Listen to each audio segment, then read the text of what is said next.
Alors, elle peut se chanter telle qu'elle se chante aujourd'hui. Le petit hic avec l'extrait que vous avez mis de Roger Baka, c'est que Roger Baka a été à côté de ses pompes parce qu'on ne peut pas réciter une langue. À partir du moment où on récite une langue, ce n'est plus le parler en langue, parce que celui qui parle en langue dit les mystères à Dieu. Et on ne peut pas réciter. Donc ça, c'est déjà la première faute. Et la deuxième, c'est que c'est comme si on est chez les Dewey, où on apprend à parler des langues, ba, ba, ba, ba, bé, bé, bé, bé. Non. Ici, il est question de la liberté de l'esprit. S'il avait laissé ça, c'est que chacun chante en langue selon ce que l'esprit mettra à son cœur, ça pouvait passer.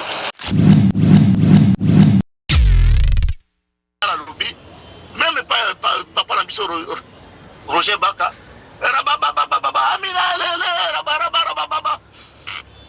bapesa biso et texte biblique oyo eza kotalisa biso ke tokobanda koyemba ndenge wana. Donc je me répète, il y a deux choses na bisika wana. Soit oza yo moko na chambre na yo, ça ne nous concerne pas parce que tu es en train de parler à ton Dieu. Tu es habité sur une langue nini kaka yo moko. Ce que oza ko mise pension za ko kosa kaka yo moko na ko frapper kaka yo moko. Mais ce qui ezali na batu esengeli to yeba ozali koloba nini esengeli interprétation ezala esengeli to examiner total est-ce que makambo pese ou tu pas ensemble mutu ko ko tele malobi mutu zo lobi ngai zambe na lobi erende bebe pasteur na bino azandoki alors que ça lokuta tal sabiso soki idio alendele ozako solo la nzambe na yo. Tu es en train de prier et que tu parles la langue dans ta chambre. Voilà Italio. Tu t'adresses à ton Dieu. Ça c'est la première chose. La deuxième chose, mais ceux qui allaient d'elle, dans la quartier Lingomba, la réunion moko ya prière, la quartier église, alors yo bandi chandara bobo. Bible lobi et Seigneur biso nyoso tozawana to non seulement entendre, écouter, mais comprendre makambo nini chanda robo et lobby. Bona nini? Parce que c'est un message de Dieu pour biso bayoki. Biso nde ba destinataire et message ya Nzambe wana. Apôtre Paul a insisté à l'objectif et c'est une interprétation ezala. Oh, ba pasteur nyonso mona kawana. Okumona zotea chanda robo barakara baba baesa kabiso teke signifiera nini. Donc on déplace wana nde Satan zako ko profiter mingi. Okomona il y a deux choses encore na place wana, soit chanda robo wana ezali mutu azako nisatelisa a fondé yango yemoko et uti na molimo mosantu te. Et là c'est grave. Ou alors ezali biloko ba pesa qui est Le devoir nous appelle, mesdames, messieurs, vous qui tirez sur Nouvelle Tendance Télévision.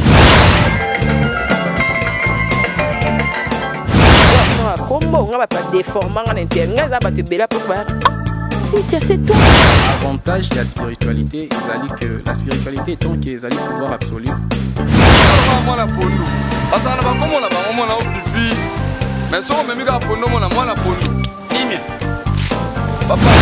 ndenge ngai nani okwamie na boloko ya bolingo oyo nzambe nazwa pe bambo na nga bien ya on a préféré na sala nga vie toyebi kisi accepte de porter cette bague que je place à ton doigt.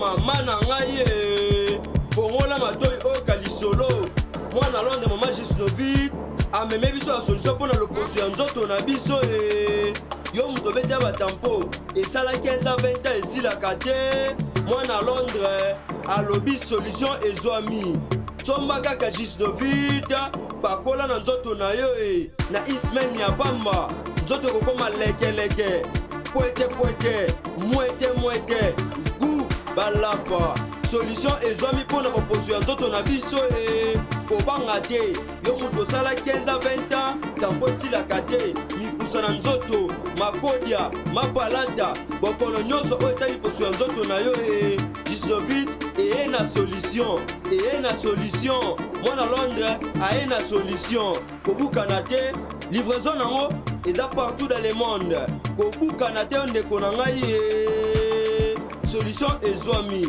mpona kozwa biso eza nango facile plus 44 74 24 025 437 na bandeli lisusu plus 44 74 24 025 437 balapa.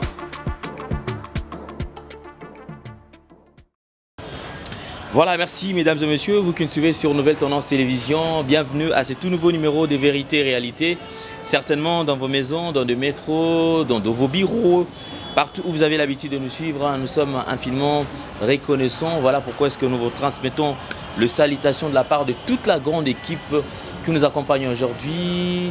Bonjour, bonsoir, tout dépend de l'ère à laquelle vous nous suivez. Merci alors à vous et continuez toujours à vous abonner sur Nouvelle Tendance Télévision. Je précise, derrière la caméra, vous avez Gédéon. La réalisation est assurée bien sûr par Jordan Panzou. Donc c'est avec cette équipe que nous allons travailler aujourd'hui. Bien sûr d'arrache-pied. Et puis merci à tous nos partenaires, tous ceux qui ont toujours soutenu cette émission, en commençant par Yadjani Sitantungan Poutoubangamitur et depuis Suisse-Irlande, un homme réglo et puis crédible. Merci à JL Combo de Genève, Claudine Bossaou, Mami Mwandekela Mwanzambe. Merci à Taboufatou Top Model. Merci à Chouchou Natati, la véritable ma femme d'affaires. Merci ma soeur. Merci également à Gimba Mi Business qui nous ouvre ses portes.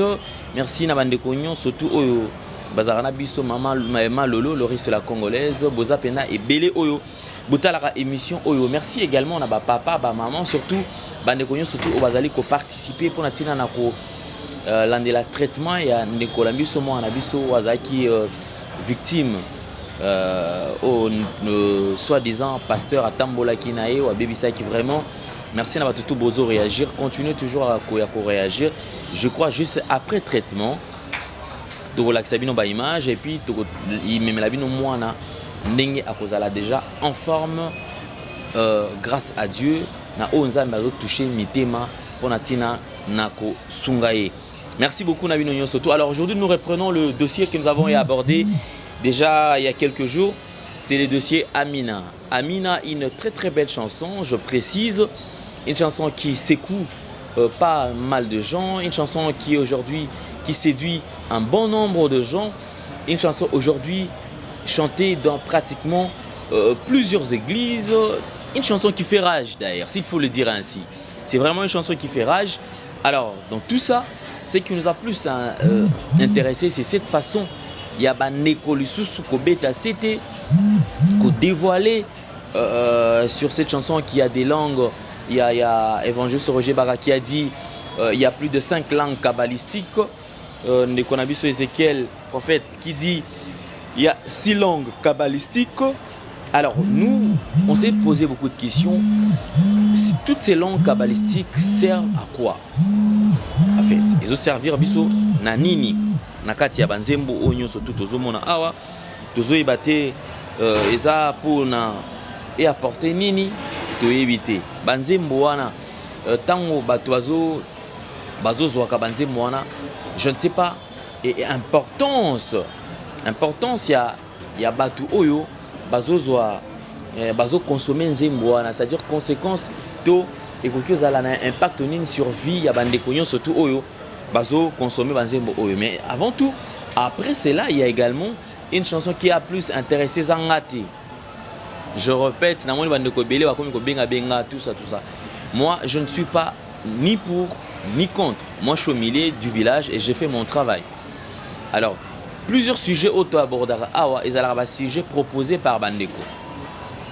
Au moins bandeko bazui sujet batindele biso ke alandele si c'est possible osa la biso analyse sur le sujet oyo omeka un peu kozwa lumière sur le sujet en question.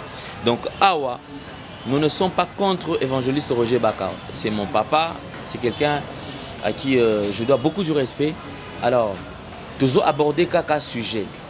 Et j'avais bien dit, nous allons faire appel na papa Roger Baka ce qui a kondima koyamba biso parce que ce qui est vrai c'est pas aussi facile ya koyamba ba serviteur de Dieu, c'est vrai il faut toujours bana makambo tellement ébélé que lobby alors en fin de compte il faut vraiment être patient pour natina koyamba bango mais je crois que Nzambe akosunga, ça je dis bien. Je crois que Nzambe akosunga tokoyambae et puis tomeka un peu kozwa lumière, c'est-à-dire bandeko batini la kibiso Nzembo Amina version 2020 chantée par évangéliste Roger Baka et son équipe en fait. Et na bandeko oyo bazo bazalaka na papa Roger Baka pour na tina na ba prière pour na tina na ba enseignement. Alors bandeko batini la kibiso yango. Cette chanson Amina, c'est une chanson que nous avons tous connue. Et ça en swahili, Amina Lele, Amina Lele. C'est une chanson Toyemba Yemba Batuba Yemba Ngoupe Kala et tout. Alors, c'est vraiment une chanson automessa nanango. Mais ce qui a plus et attiré un peu l'attention, ce qui a plus attiré l'attention, il y a Bandeko et Obata Labiso, c'est plus la manière dont évangéliste Roger Baka a chanté la chanson en fait. C'est-à-dire que une partie, cette chanson a été transformée et yembami na langue. Na kati ya ba langue oyo yembami na kati wana bande comme ça bengi so non mais il y a aussi les apina ba langue kabbalistique na kati makambo belebe. Alors biso on n'a pas une connaissance assez approfondie par rapport à makambo surtout mais petit à petit nous allons peut-être nous adapter puis comme ça là ba étude tout autour ya makambo na poto yeba réellement puis to maîtriser makambo pour que le peuple de Dieu azala et satisfait naba makambo surtout. Suivons d'abord version Oyo, évangéliste Roger Baka Ayembi. Après, Yango, de Konabiso, Jordan Panzo va nous aider aussi dans la réaction. Il y a évangéliste sur Nzembo Amina Oyo Taiko Yembama par Ndekonabiso. Alors, faisons d'abord un petit jeu par rapport à Nzembo Nyon Sotoana, condensé à Yango Nyon Soto, et nous allons nous retrouver tout juste après.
na petesa na ubeli pe mingi.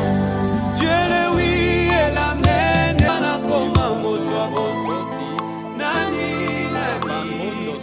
Voilà, merci, nous sommes de retour sur ce plateau. Je pense que vous avez suivi les images. C'était juste un petit jeu par rapport à l'image, surtout question boye, au parfum de tout ce qui se passe. Et après, tout me campé kozwape le lengenini maram o salama. Alors, juste après ça, comme j'étais en train de dire, c'est une chanson Amina version 2020. C'est comme ça, c'est écrit ainsi. Alors, ezali nzembo o ndeko moko atindaki, c'est-à-dire pour na yetango alandi yango, alandaki yango. Ne alobi mais papa Roger Baka ayembi na langue ndenge nini bazape ebele interprétation ezapete. Alors on a vraiment na meki komi tout na bi mais qu'est-ce qui se passe? Alors tout ça là est fort quand même toyeba. Alors comme moi je suis pas mieux placé, il y a ko pesa bino ba détail par rapport à ba explication nyonso to. Alors je veux au moins ko pesa bino tozape et réaction ya bandeko ebele o Babinga Kibiso, Bakomel Biso. Alors je crois que vous étiez nombreux à réagir et puis continuez toujours à réagir. Vous êtes homme de Dieu, vous avez une connaissance par rapport à ces sujets. Vous pouvez également apporter lumière par rapport à ce sujet. Oyo, prenons d'abord la première intervention. C'était, on va prendre, voilà, on va prendre pasteur Sony Chabani qui nous appelle depuis Londres. Alors. Bonjour homme de Dieu. Oui, bonjour mon frère Alain. Oui, je précise que là nous sommes en ligne avec pasteur Sony Chabani et au hasard tout solennel à partir il y a Londres. Pasteur Boni santé nanou. Bon santé ça va, ça moi madame.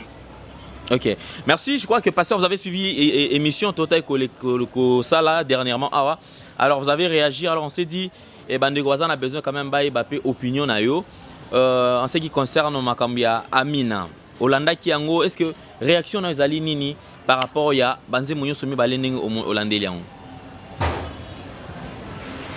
Merci Mingi Ndeko Alain. Oui. D'abord pour l'occasion de m'exprimer na bande kunyoso baza kotala biso à travers le monde. Na pesi mutunyo sombote et puis na remercier mingi Nouvelle Tendance Télévision pour la occasion yo. Merci. Yami Balé zali vraiment occasion qui toko pour que tous s'exprimer. Ouais na kanisi émission na yo wana ezalaki eloko moko uti pe na Nzambe pona ko talisa ebele na bato yo parler en langue mingi zalaka lokuta mais mingi bazalaka ignorant ba yebité. Ils n'ont pas été enseignés sur ça. Bon, na yebité leurs encadreurs peut-être ba yeba ki pe lokote parce que on ne peut donner que ce qu'on a. Alors na keko pesa mbote mingi pa ya de konanga de Roger Baka autosolaka de temps en temps qui est concerné aussi parce que moko yem to bandaki ko yembisa à l'université de la foi chrétienne ici à Salaka Moussala, vraiment appréciable. Oyo, moi personnellement, on dit vraiment coup de chapeau. Et puis, on sous il y a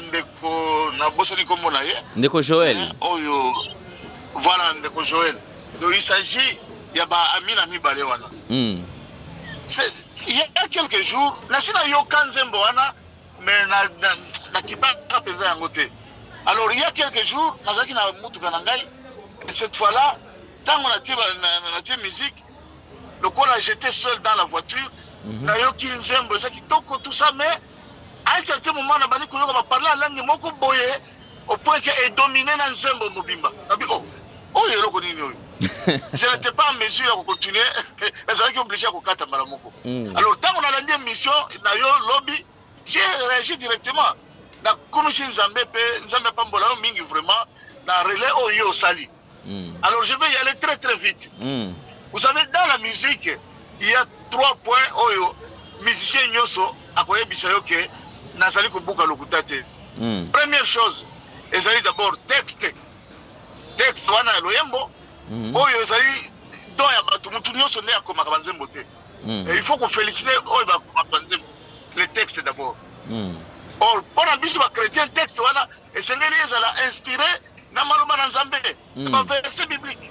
Soubasmana nango, il faut écouter la Bible. Mais quoi comme on a mingi actuellement, bazo embelande basi na bango, par exemple.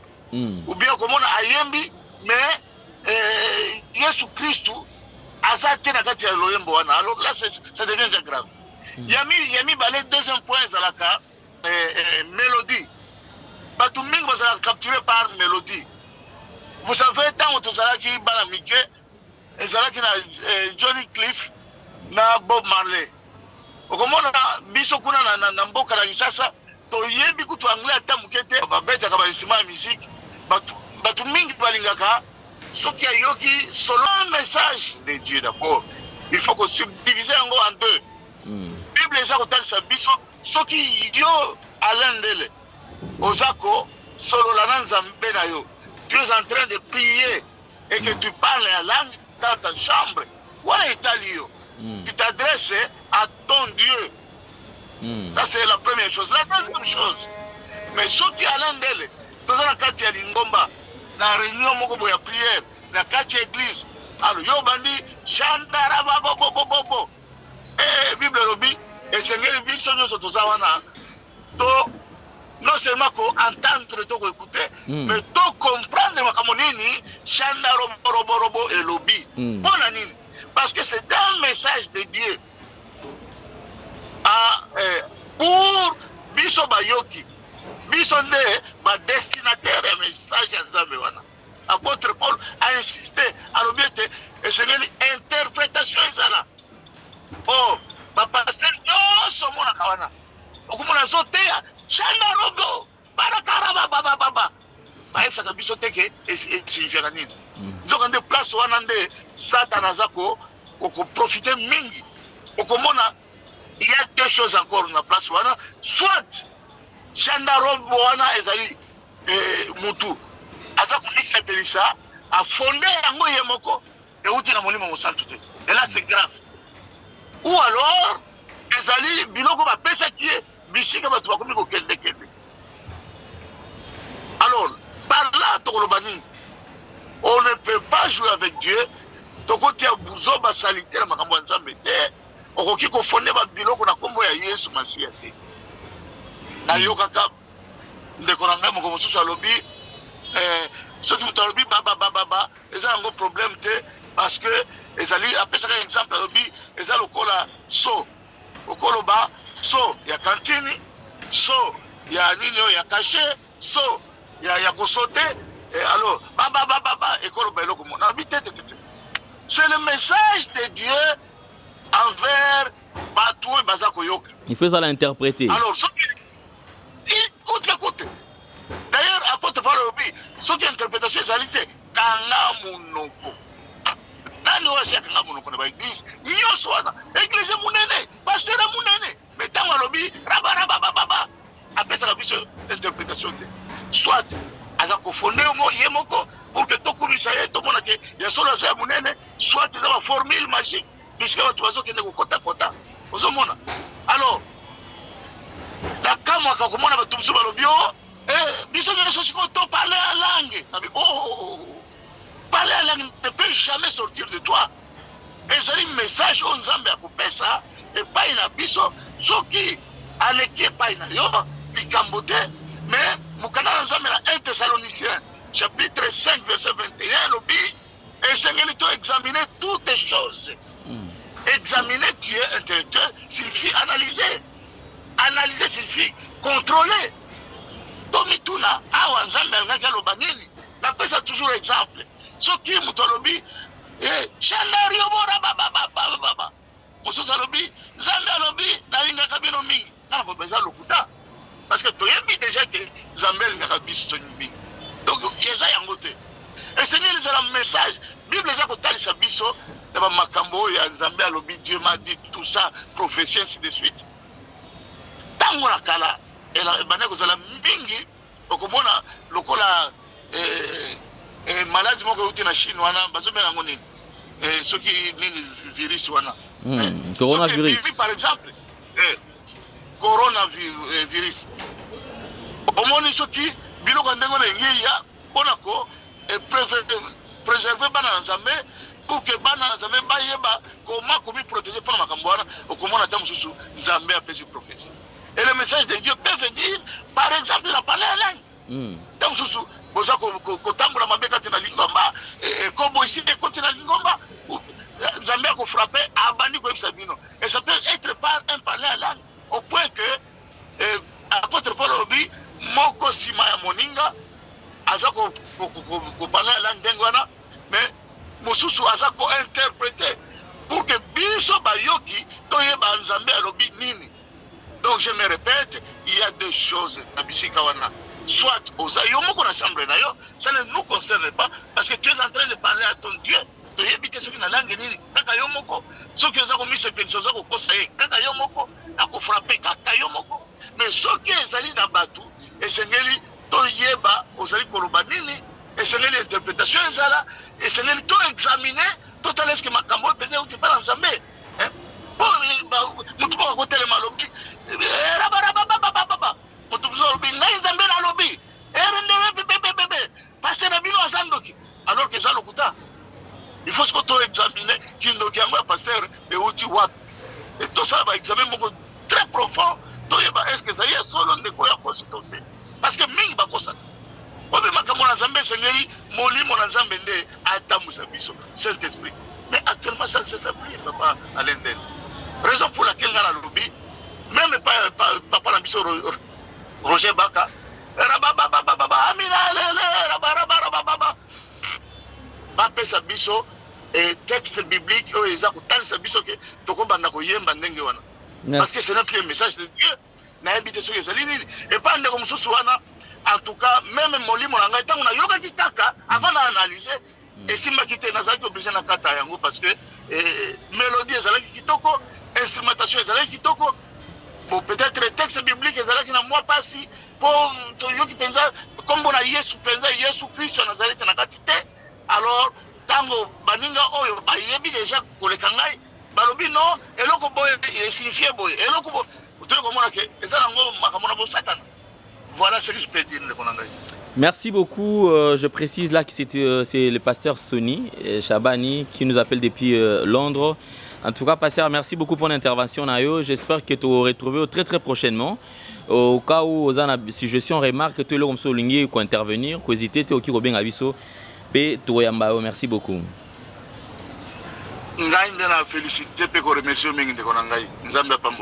Amen. Merci papa. Voilà, merci beaucoup. Là, c'était l'intervention du pasteur Sonny Chabani qui nous appelait depuis Londres. Alors, qui a réagi par rapport à cette chanson qui fait rage, Amina version 2020. Alors, j'avais déjà dit que réagissez, soyez nombreux. Vous avez le numéro qui est affiché au bas de vos petits écrans. Mesdames et messieurs, n'hésitez surtout pas à participer, donner votre rapport par rapport à tout ce qui se passe au sein de l'église Corps du Christ, surtout que cela nous intéresse tous parce que nous devons sauver également l'image de l'église Corps du Christ. Merci beaucoup. On va prendre la toute dernière intervention, ça sera avec notre frère qui réagit depuis la France. Voilà. On va prendre la toute dernière intervention et puis en attendant, tous va réagir. Vous êtes tellement ébélé, mais alors on va aller mollo, puisque c'est la télévision, nous courons derrière les temps. Alors nous sommes vraiment obligés. Il y a aucun énamant, le mango. Alors ok, merci beaucoup. On va prendre la réaction de notre frère Timi Chibungu qui réagit depuis la France. Alors on va écouter ce qu'il dit. Il dit bonjour quoi? Monsieur Ndélé, j'interviens, je vous fais ce petit message à la lumière de la vidéo que je viens de suivre sur votre site, enfin sur votre YouTube, concernant donc la fameuse chanson Amina et l'interprétation des langues. Donc je parlerai d'abord de la chanson Amina qui est tirée de 2 Corinthiens 1:20, le oui et le amen. Donc dans cette chanson, normalement c'est d'ailleurs une vieille chanson que moi j'ai découvert par des frères qui venaient de Lubumbashi. Donc Amina, le Lobaki Nango Kosala, il y avait Amina, il y avait Nema Abwana, donc c'était des vieilles chansons.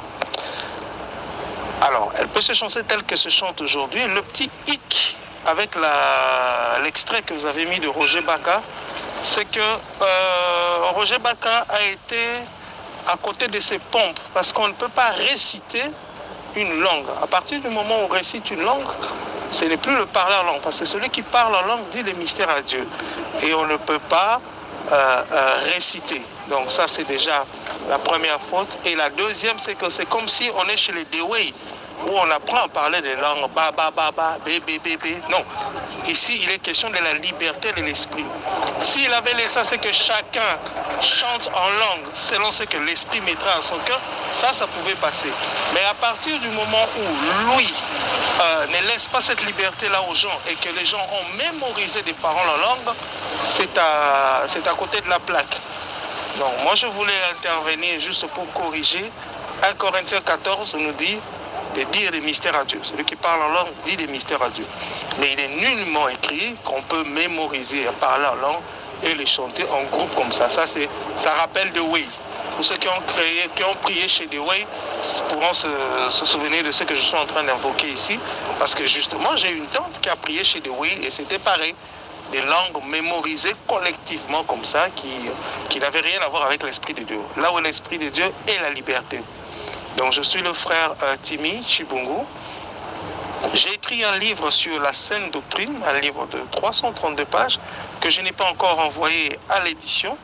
Donc peut-être je vous contacterai au moment opportun pour, n'est-ce pas, faire connaître le livre. Donc en tout cas, moi je vous souhaite une excellente journée et merci beaucoup pour le travail que vous êtes en train d'abattre. Je n'aimerais pas faire de commentaires sur ce que l'autre invité avait évoqué par rapport aux langues des anges, aux langues kabbalistiques ou autres. Moi, je préfère rester bibliste. Donc, à la lumière de la Bible, on ne peut pas mémoriser un parler en langue et le réciter collectivement tel que ça a été fait. La chanson en elle-même, Amina, c'est une vieille chanson qu'on a découverte par des frères qui venaient de l'Est, notamment de Lubumbashi ou du Goma, Bukavu, tout ça. Donc merci à vous et excellente journée. Voilà, merci beaucoup. Là, je crois que nous allons finir avec les interventions parce que nous courons derrière les temps. Et alors, le temps, nous attendons, nous sommes en train de collecter déjà toutes ces informations, ma réaction, ma surtout après. Nous allons peut-être très prochainement.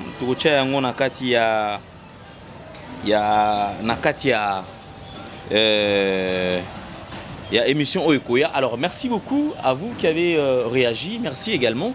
Alors je crois que petit à petit nous avançons. Alors réfléchissons tous ensemble. Et pour finir, nous allons encore reprendre les 2 extraits de chansons. Et alors on s'est fixé rendez-vous pour le prochain numéro de cette émission. Portez-vous bien.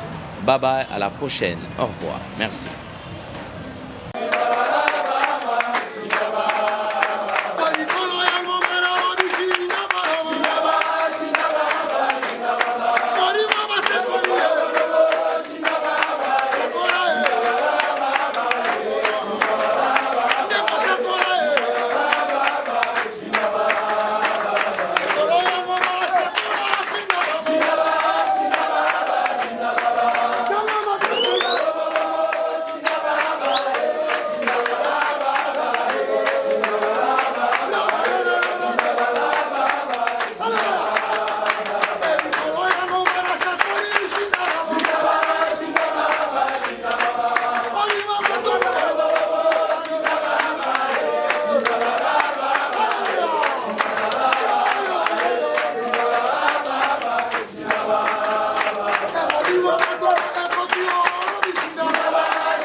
fete eza na